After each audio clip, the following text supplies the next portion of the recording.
Olá, eu sou a Denilson.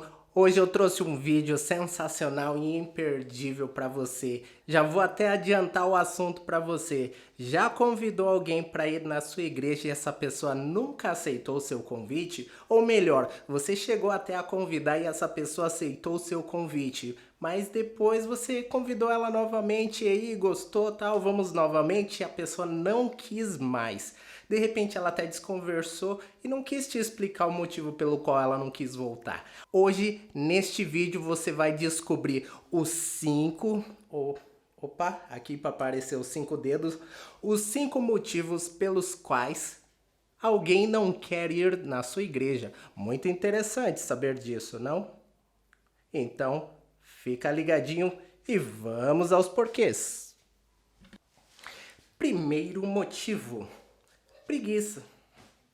Ou melhor, para amenizar, falta de tempo.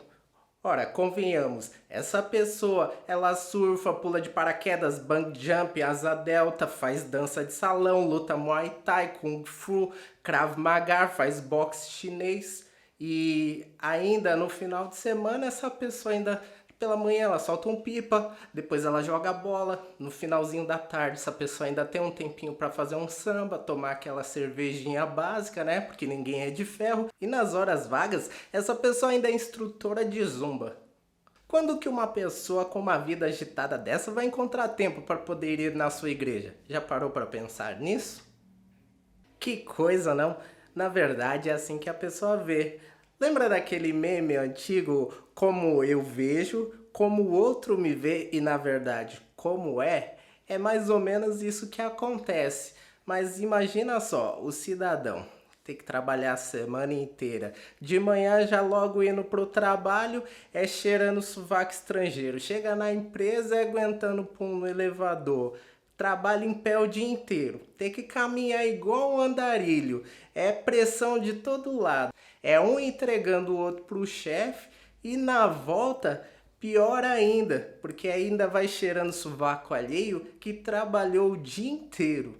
E ainda para completar essa situação, ainda tem aqueles que gostam de ficar acochando os outros no busão ainda, ou no metrô, ou no trem, que são os famosos sarradores, né? A pessoa tá lá de canto, daqui a pouco, opa, tem gente que já tem até um tipo de estratégia para não deixar esses camaradas passar. Que é aí quando tem aquelas duas filas, né? Um virado pro lado, outro pro outro. A pessoa quer passar no meio, a pessoa endurece assim e trava ali pra pessoa já não vir e sarrar. E mesmo tendo espaço, esses camaradas querem vir e sarrar os outros. Quer sarrar é o ar, né? Que coisa, não? Então por isso que a pessoa que trabalhou e geralmente aquela semana ela conseguiu sobreviver, chega no final de semana você quer convidar essa pessoa para ir para a igreja?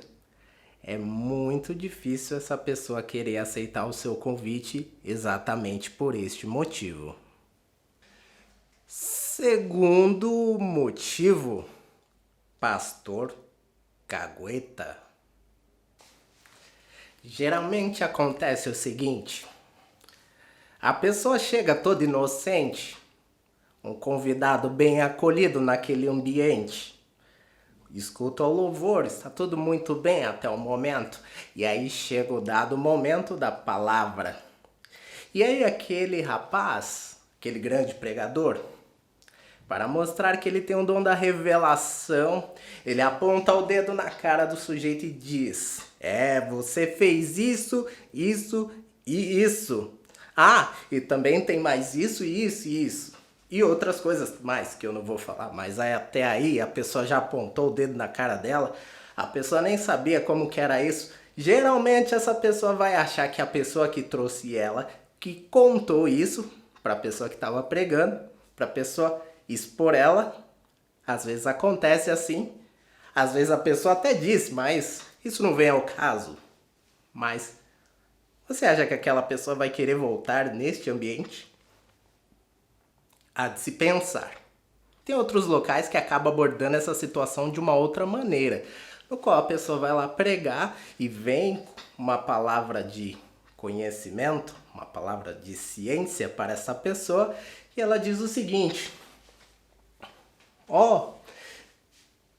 Deus está me falando, ou Deus está colocando no meu coração, Deus está me tocando a dizer o seguinte: tem uma pessoa aqui que isso. Se é alguma coisa meio que vergonhosa, a pessoa não aponta quem é essa pessoa lá no meio. E aí o que ela faz? Ela faz um apelo no final e aquela pessoa de repente ela aproveita, deixa e ela vai junto com o bolinho, a fim de que ela não seja descoberta e envergonhada pela revelação que foi feita. Passou a moto ali. Essa seria uma boa válvula de escape para você que tem o dom da revelação utilizar. E aí, que tal? Às vezes até o próprio inimigo faz isso quando a pessoa vai lá expulsar um demônio e ele quer contar os podres da vida da pessoa. Então pense muito bem antes de fazer isso. Interrompi esse vídeo só para dizer uma coisa. Eu percebi que você ainda não se inscreveu neste canal. É com você mesmo que eu estou falando. Você vai se inscrever ou você quer que eu te aponte? Muito bom. Ah, e não esquece também que tem um tal de um sininho aí. É importante. Marca aí também ele com as notificações. Marca todos, tá bom? Muito obrigado.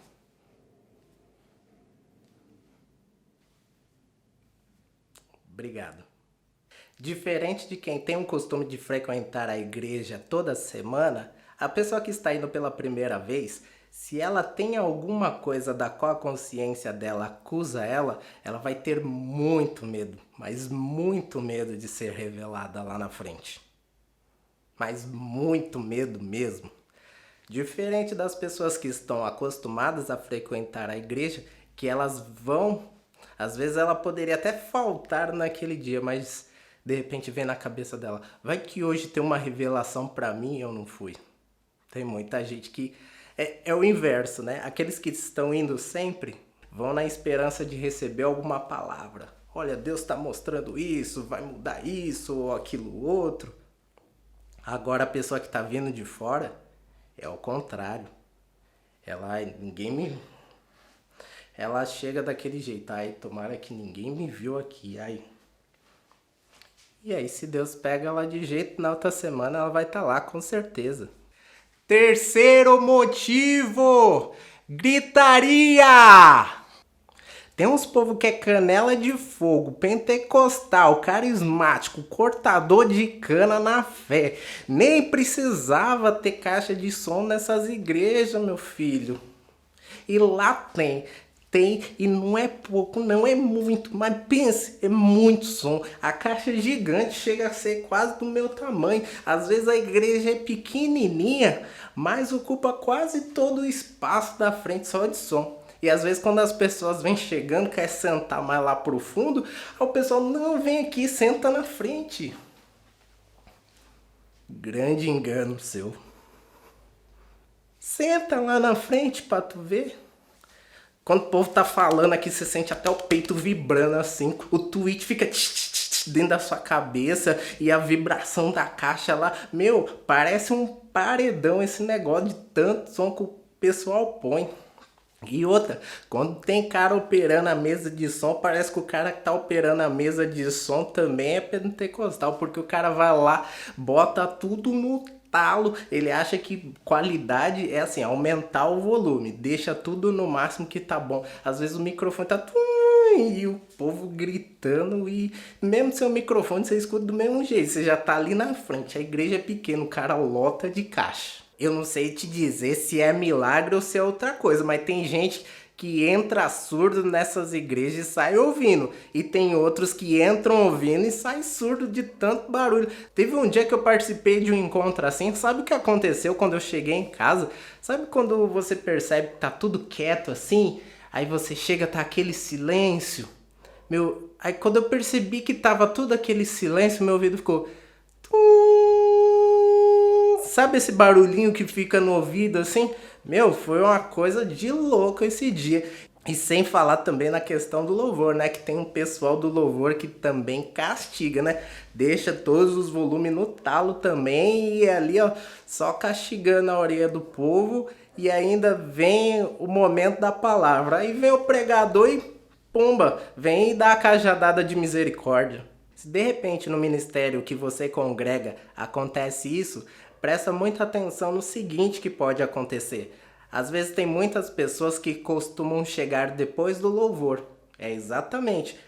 Reparou se na onde você vai é assim? Se o motivo não for por falta de oração do ministério de louvor, provavelmente seja um dos motivos das pessoas chegarem mais próximo do momento da palavra. Ou porque elas não querem chegar, tá tudo vazio ali, você tá castigando a orelha dela e ela ainda sentar lá na frente. Aí às vezes a pessoa dá preferência de chegar depois para ficar lá no final, para ela poder não ficar tão perto ali das caixas. E aí ela escutar melhor. E tem uma outra coisa.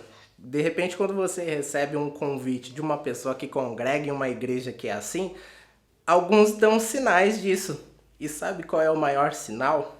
Essa pessoa ela não consegue falar baixo de jeito nenhum. Você vai conversar com a pessoa então, parece que a pessoa só fala gritando assim. Às vezes você tá do lado dela, mas parece que a pessoa tá falando com você lá no final da rua. Já reparou? Então preste atenção. Se você receber um convite de uma pessoa assim, se prepara para sentar no fundo, tá? Geralmente a pessoa que é mais auditiva do que visual, quando ela vai num lugar assim, o som alto incomoda muito essa pessoa e geralmente elas acabam indo até para casa com dor de cabeça. Então, no final, antes das pessoas irem para casa, poderia ter uma oração para as pessoas irem sem dor de cabeça para casa. Ou melhor, deixa pra lá, né? Porque, aliás, e que tom que vai ser também essa oração, né? Para tirar a dor de cabeça, né? Mas acontece o seguinte, já dizia um pregador muito famoso, pentecostal, que não faz barulho, tá com defeito de fabricação, não é? Tem um ditado muito conhecido que diz o seguinte: vaso que é vaso, eu sei que você respondeu aí do outro lado. Exatamente, vaso que é vaso dá lugar. E o que acaba acontecendo geralmente nesses locais é isso.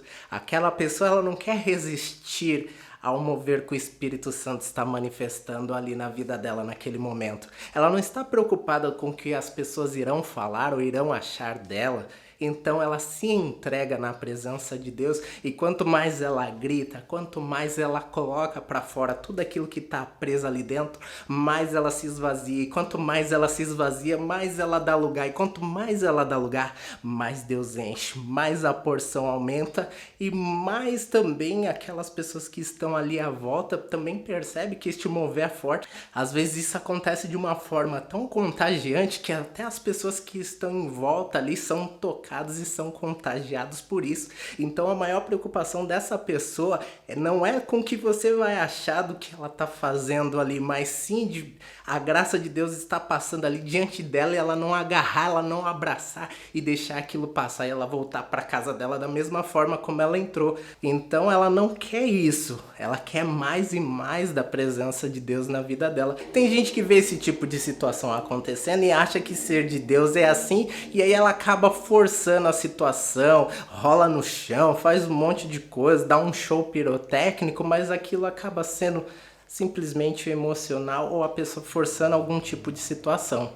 Aí não chega a ser algo de Deus, chega a ser algo vergonhoso. Então se policia, porque a questão é a seguinte: não force nada de Deus na sua vida e também não resista à presença do Espírito Santo. Deixa Deus ser Deus na sua vida, porque vaso que é vaso, exatamente.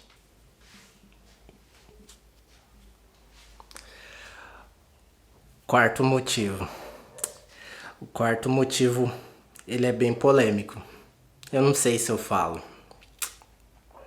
Será que eu falo? Eu falo. Ó, eu vou falar, mas tá bom. O quarto motivo é o seguinte: pedição de dinheiro. Esse assunto é bem delicado e ao mesmo tempo complicado. O que viria a ser complicado desse assunto geralmente são as campanhas. As campanhas complicam muito nessa situação. É o sopro ungido, ser tu uma mula, no caso que viria a ser isso, a campanha de Balaão. A campanha de Balaão é exatamente. A pessoa não tem lá a passagem da qual a mula falou com Balaão porque ela viu o anjo. Então, no caso, a pessoa ela compra uma ferradura, leva para casa e depois ela passa a ver o mundo espiritual. Além disso, vem o cimento ungido, o tijolo de pelúcia e um monte de outros itens que a pessoa leva para casa e acaba se tornando uma situação muito complicada de lidar. Uma pessoa que está chegando na sua denominação hoje, talvez ela não veja isso com bons olhos se ela já não vem de uma outra denominação que tem essa mesma linhagem de campanhas. E é aí onde de repente essa pessoa não quer mais voltar. Porque em alguns casos a pessoa está com a conta da igreja cheia de dinheiro e ela faz uma pregação assim comovente e coloca tipo um constrangimento sobre a pessoa que está chegando ali muito grande, porque ele está dizendo o seguinte, ó, você tá com dinheiro aí na carteira, se essa igreja fechar, a culpa vai ser sua, porque você tinha o dinheiro aí e você não deu. E sabe para quem que você regulou? Você não regulou pra mim não, o cara que tá pregando diz isso, né? Você regulou foi pra Deus e olha, e Deus tá vendo aí o que você tem na sua carteira, que você voltou com esse dinheiro pra casa, que você poderia ter dado.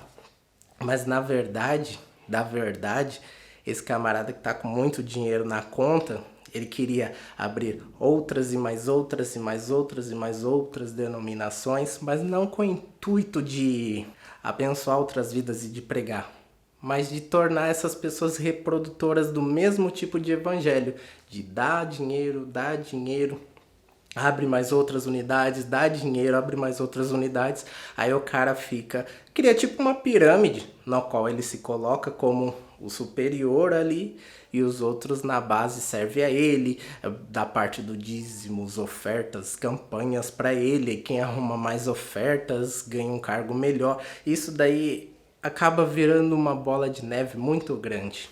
E as pessoas que às vezes se envolvem com isso, tanto do lado ministerial quanto quem está chegando ou quem está no banco, tem muitas pessoas que estão deixando de congregar, pessoas que frequentam denominações, né?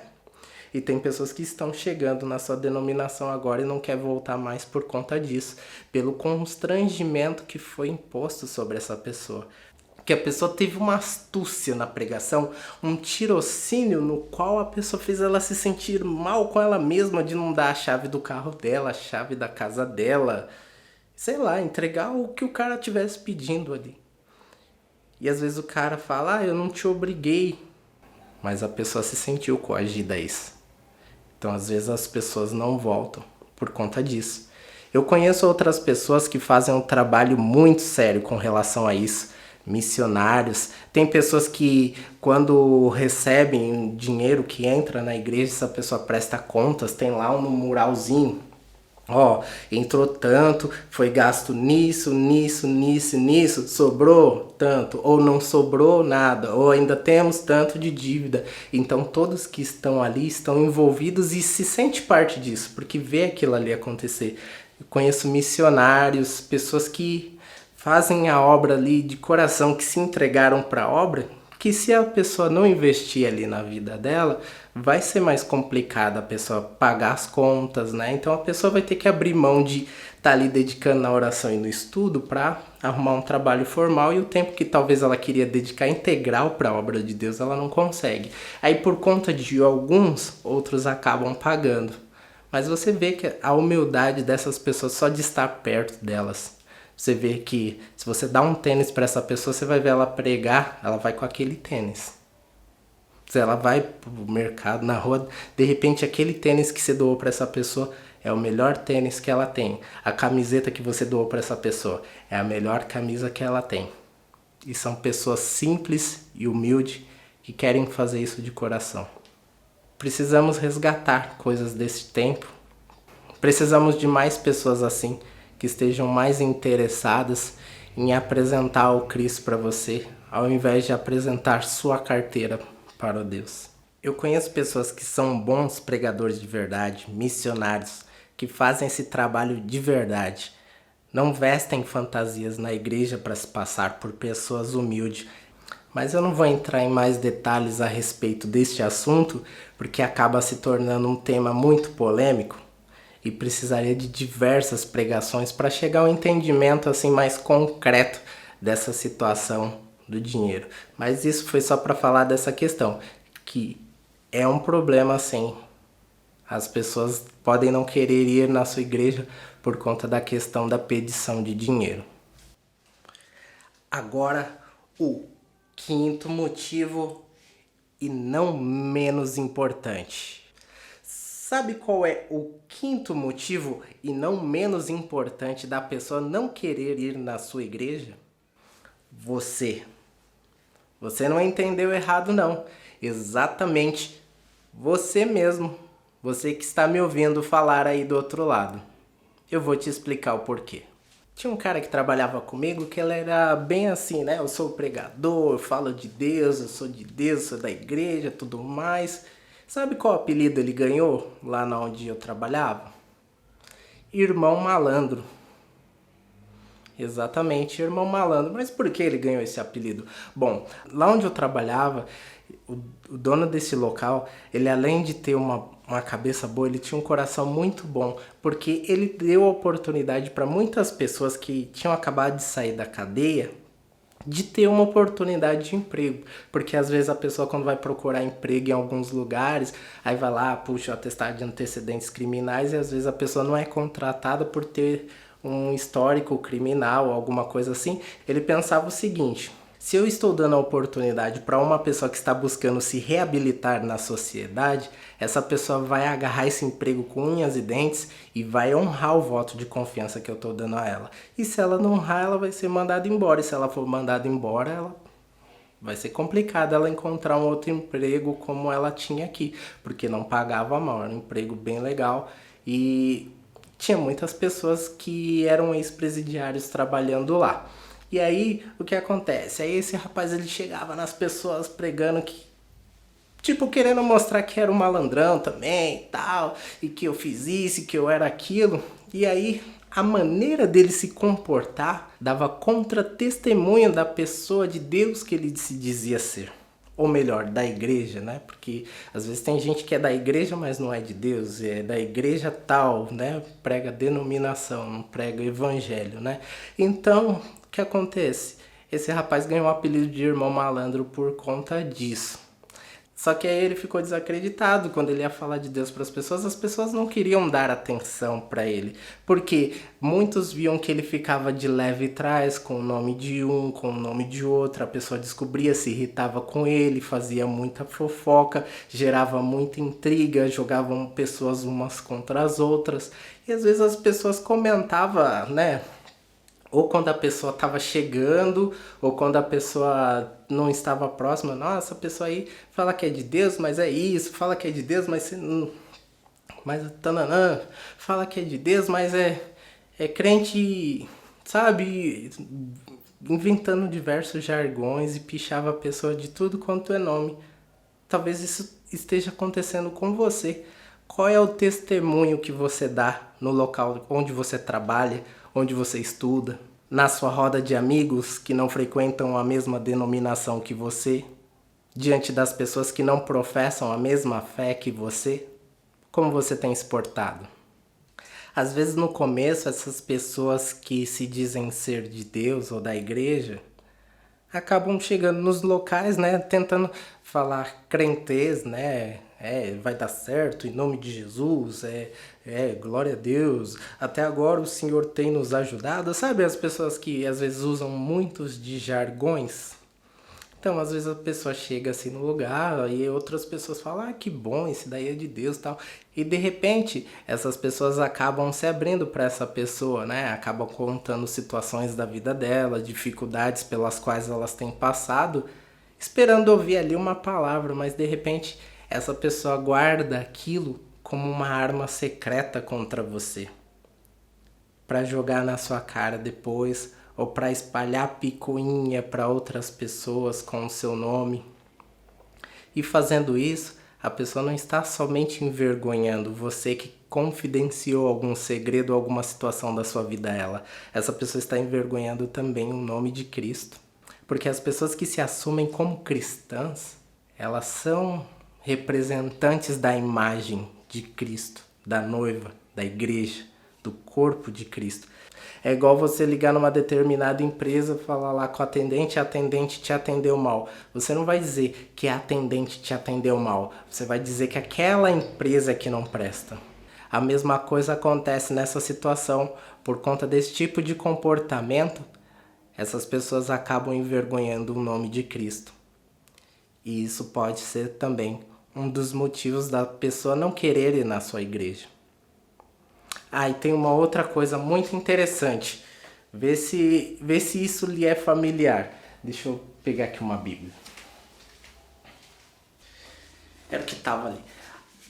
Visualiza aí a situação. A pessoa indo para a igreja.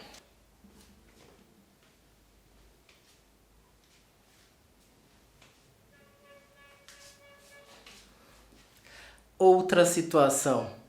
A pessoa voltando da igreja.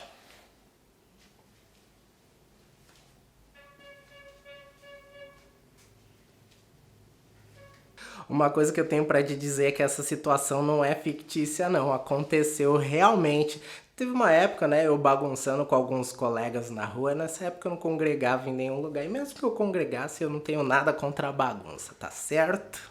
Eu e uns colegas, nós estávamos bagunçando na rua. De repente passou um rapaz nessa mesma situação aqui que eu simulei, só que bem triste mesmo. Então assim, o cara tava indo para a igreja e nós ficamos observando exatamente isso, a maneira dele caminhar. Ele tava andando desse jeito, até mais triste do que eu simulei aqui. Ele tava indo... Aí tipo assim... brotou aquele pensamento, esse camarada tá indo pra igreja ou tá indo pra forca? E quando voltou, falou, nossa, esse camarada tá vindo da igreja ou tá vindo do enterro? Aí você vê uma pessoa vindo da igreja desse jeito, você fica até pensando, será que lá tava pregando ressuscitado mesmo? Quando essa pessoa passou pela gente voltando da igreja, o pensamento de todos foi unânime. Todo mundo ali se conversou em pensamento, depois todo mundo ali se entreolhou. Imagina qual foi o pensamento. Nossa, esse cara que tá indo pra igreja, a vida dele está assim? Quero ir pra essa igreja não. Então muitas vezes a pessoa está sendo observada, principalmente aqueles que se mostram com uma postura cristã. Porque quem é cristão prega mais com as ações do que com as palavras, porque as atitudes dizem bem mais do que apenas as palavras que essas pessoas podem dizer. As palavras podem convencer e até mesmo enganar, mas o testemunho arrasta. E se de repente aquela pessoa que estava indo para a igreja, altiva, alegre, aquilo ali as pessoas, nossa, o que aquela pessoa tá fazendo lá, né? Nossa, deve ter alguma coisa bem legal nessa igreja. E quando volta de bem com a vida. Você consegue captar o que eu tô querendo dizer através dessas palavras? Então, é assim que funciona. Então, de repente, você pode ser o motivo pelo qual alguém não aceitou o seu convite para ir na sua igreja. E aí, gostou dos 5 motivos pelos quais a pessoa não quer ir na sua igreja? Muito obrigado por curtir este vídeo e compartilhar também com seus amigos. Ah, é lógico que não são só 5 motivos pelos quais alguém não quer ir na sua igreja. Tem muitos outros motivos, mas só que eu não queria falar todos neste vídeo, porque aí ia perder a graça, né? Ia ficar uma coisa muito chata eu falar todos os motivos. Eu sei que você tem um motivo bem legal e eu reservei um espaço aqui muito legal aqui, ó, um super espaço para você aqui abaixo, para você deixar nos comentários. E aí, me conta, escreve aqui abaixo, na sua opinião, qual é o motivo pelo qual a pessoa não aceita o convite de ir a alguma determinada igreja? ou se aceitou o convite porque ela não quis voltar. Escreve aqui, tenho certeza que você vai ajudar muitas pessoas que podem estar passando por essa situação. E o seu comentário aqui abaixo pode estar ajudando muitas pessoas. Tem muitas pessoas que adoram ler comentários. E eu sei que provavelmente você que assistiu esse vídeo aqui agora já leu bastante dos comentários aqui abaixo. Deixa o seu também, tá bom? De repente você também é uma pessoa que não aceitou o convite de ir para a igreja de alguém ou que aceitou o convite, mas não quis voltar. Conta aqui o motivo pelo qual você não quis voltar. Conta aqui o porquê você não aceitou o convite de ir para a igreja que você foi convidado. Mas ó, sem ofender ninguém, tá? Porque a intenção aqui é edificar, trazer coisas boas para a vida da pessoa. E às vezes se você fosse dizer diretamente ali, tem pessoas que não querem ofender e isso também é justo. E às vezes a pessoa acaba não falando nada, né? Mas aqui embaixo é a oportunidade de você deixar no seu comentário. Muito obrigado você, pessoa de nobre coração, que ficou até agora comigo. Eu, Adenilson, esse que vos falo, e até o próximo vídeo.